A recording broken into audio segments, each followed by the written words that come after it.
Hinahanap ako habang nagbibis ako ng kakto. Highlight marker, yung sugar color. Ito yung gustong-gusto kong bilhin. Then guys, oh, may sticker siya. Dati yata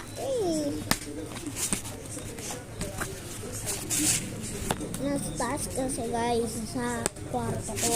Kasi nakalimutan ko na saan ko na ilagay yung ganito ko. Yun pala, akin to. Ito yung binili ko na naiwala ako. Hindi ko na alam.